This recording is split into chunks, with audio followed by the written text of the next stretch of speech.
Stella quietly returned to the house about 30 minutes after she had left, her heart heavy with the weight of her thoughts. The atmosphere was unusually quiet, a stark contrast to the chaos that had recently engulfed her life. She walked cautiously to her husband Akola's room, searching for Tunde, but he was nowhere to be found. After checking both living rooms, she opened the door to their bedroom and was met with a sight that sent her heart racing, a scene that would haunt her forever. In the aftermath of the traumatic incident, AA had moved his wife, Lila, and their daughter, Abena, to live with him in Aom, while he put up his Lagos apartment for rent.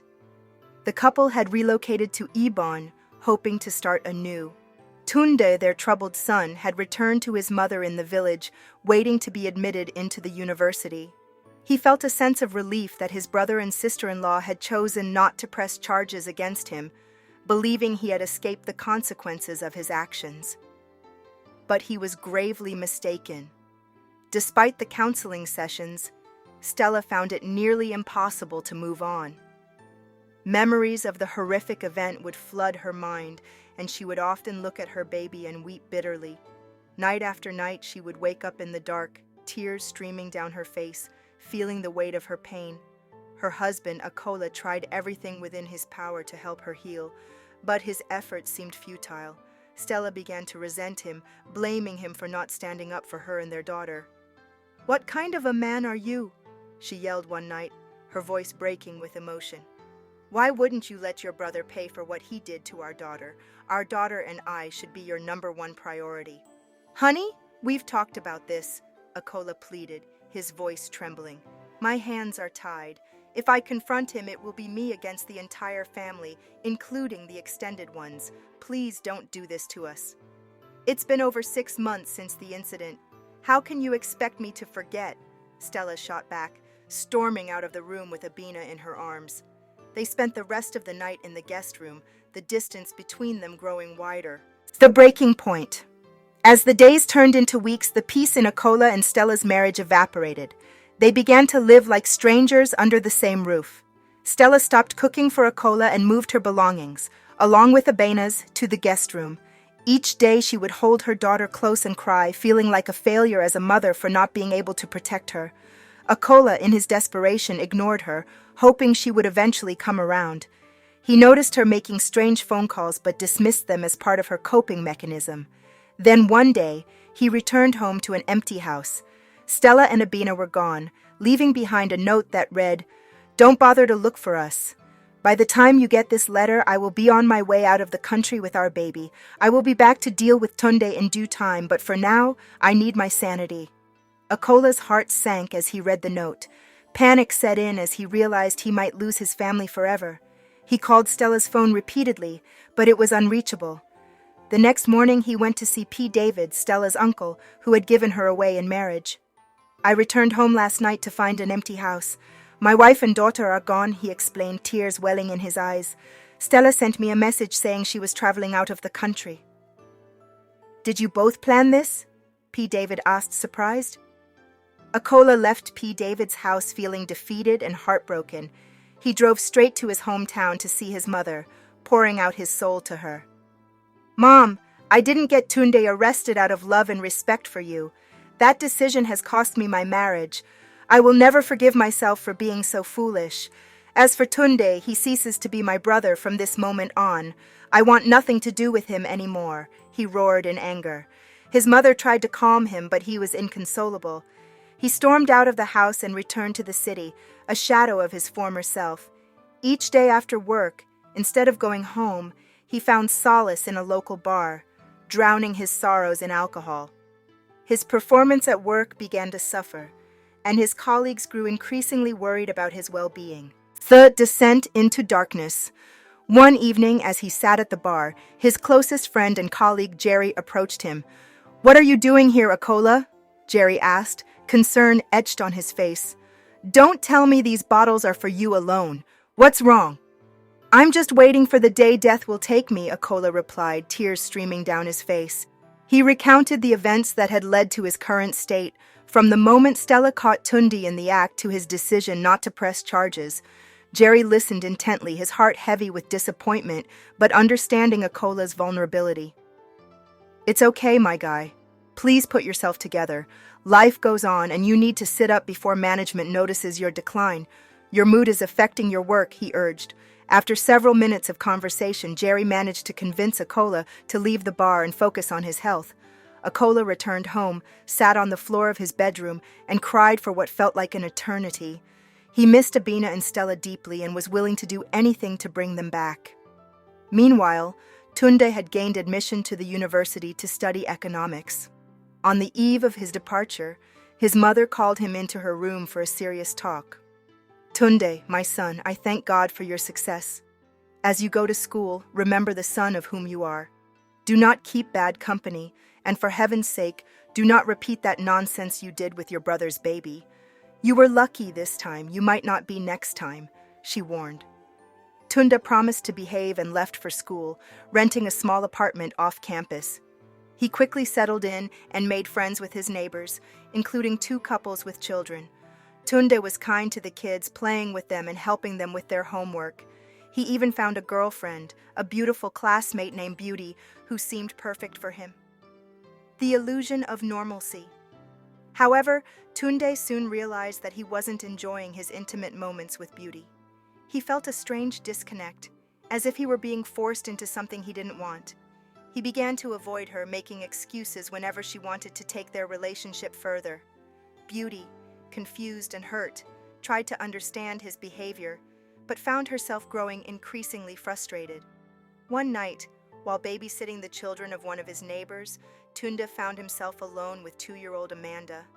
As he lay down to sleep, memories of his past actions flooded back, and he made a terrible decision. He took Amanda to a corner of the room and repeated the horrific act he had committed before, feeling a twisted sense of satisfaction. The next day, Amanda's father, Baba Paul, returned home with his wife and was horrified to discover Tunde in the act. The shock of the moment sent ripples through the community, and Tunde's life spiraled into chaos as he faced the consequences of his actions. The reckoning. As news of Tunde's actions spread, the community was thrown into turmoil. Baba Paul, filled with rage and disbelief, confronted Tunde, demanding answers. "How could you do this to an innocent child?" he shouted, his voice echoing through the neighborhood. Tunde, cornered and terrified, could only stammer incoherently, unable to defend his actions. The police were called and Tunde was arrested, his life unraveling before his eyes. The shame and guilt weighed heavily on him, but he felt a strange sense of relief that he was finally being held accountable for his actions. As he sat in the police station, he thought of his mother's warnings and the life he had thrown away. Meanwhile, Stella, now living in a foreign country, was trying to rebuild her life. She had found a job and was slowly adjusting to her new surroundings, but the memories of her past haunted her. She often thought of Abena and the life she had left behind. One night, as she sat alone in her small apartment, she received a call from P. David. "Stella, I have some news about Tunde," he said, his voice grave. "He's been arrested for what he did to Amanda." Stella's heart raced. "What? How could this happen?" she gasped, her mind racing with thoughts of her son and the pain he had caused. The aftermath. Back in Nigeria, Akola was struggling to cope with the news of Tunde's arrest. He felt a mix of anger and sorrow, knowing that his brother had crossed a line that could never be uncrossed. He had lost his family, and now Tunde was facing the consequences of his actions. Akola found himself at a crossroads, torn between his love for his brother and the pain he had caused his wife and daughter. As Tunde faced trial, the community rallied around Amanda and her family, offering support and love. The trial became a spectacle, drawing attention from the media and the public. Tunde's actions were scrutinized, and the courtroom was filled with tension as witnesses testified about the impact of his actions on Amanda and her family. Stella, feeling a sense of responsibility, decided to return to Nigeria for the trial. She wanted to confront Tunde and hold him accountable for the pain he had caused. As she stepped off the plane, a wave of emotions washed over her. She was back in the place that had once been her home, but now felt foreign and filled with memories she wished to forget. Confrontation. The day of the trial arrived, and the courtroom was packed. Stella sat in the back, her heart pounding as she watched Tunda being led in. He looked different, hollow and defeated. The once confident young man was now a shell of his former self. As the proceedings began, Stella felt a mix of anger and sadness. She had come to confront him, to make him understand the gravity of his actions. When it was her turn to speak, she stood up, her voice trembling but resolute. "Tunde, you have destroyed our family. You took away my peace, my happiness, and my daughter's innocence. I hope you understand the pain you have caused, not just to me, but to everyone who loved you." Tunde's eyes filled with tears as he listened to his sister-in-law's words. He wanted to apologize, to explain that he had been lost and confused, but the words wouldn't come. Instead, he hung his head in shame, knowing he had crossed a line that could never be uncrossed. Healing and redemption. As the trial progressed, the community began to heal. Amanda's family received support from neighbors and friends, and they found strength in each other. Stella, too, began to find solace in the love of her family and friends. She realized that while the past could not be changed, she could choose to move forward. Akola, witnessing the strength of his wife and the resilience of the community, began to reflect on his own actions. He sought therapy to help him process his feelings of guilt and shame. He wanted to be a better husband and father, to rebuild the trust that had been shattered. As Tunde faced the consequences of his actions, he began to understand the impact of his choices. He sought redemption, participating in counseling and rehabilitation programs while in custody. He wanted to make amends, not just to his family, but to himself. A new beginning months passed, and the trial concluded with Tunde receiving a sentence that would allow him to reflect on his actions while also providing him with the opportunity for rehabilitation. Stella, Akola, and Abina began to rebuild their lives, focusing on healing and moving forward. Stella found a support group for mothers who had experienced trauma, and through sharing her story, she found strength in the community of women who understood her pain. Akola, committed to being a better husband, worked hard to regain Stella's trust, showing her through his actions that he was dedicated to their family. As Tunde served his sentence, he wrote letters to Stella and Akola, expressing his remorse and desire to change. He wanted to be a better person, to make amends for the pain he had caused. Stella, while still hurt, recognized the importance of forgiveness and the possibility of healing. The power of forgiveness. Years later, as Tunde prepared for his release, he reached out to Stella and Akola, asking for a chance to meet. The decision weighed heavily on Stella's heart. Could she forgive him? Could she allow him back into their lives? After much contemplation, Stella agreed to meet Tunde, understanding that forgiveness was a journey, not a destination. The meeting was emotional, filled with tears and heartfelt apologies. Tunde expressed his remorse, and Stella shared the pain he had caused. It was a difficult conversation, but it was also a necessary step toward healing. As they spoke, Stella realized that while the past could not be changed, they could choose to move forward. Tunde vowed to make amends and to be a better person, and Stella in her own way began to forgive him. With time, the family began to heal.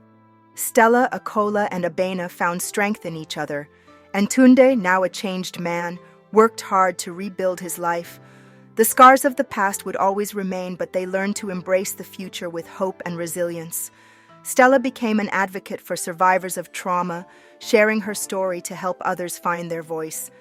Akola supported her every step of the way, and together they created a loving environment for Abena, who was growing into a strong and compassionate young girl.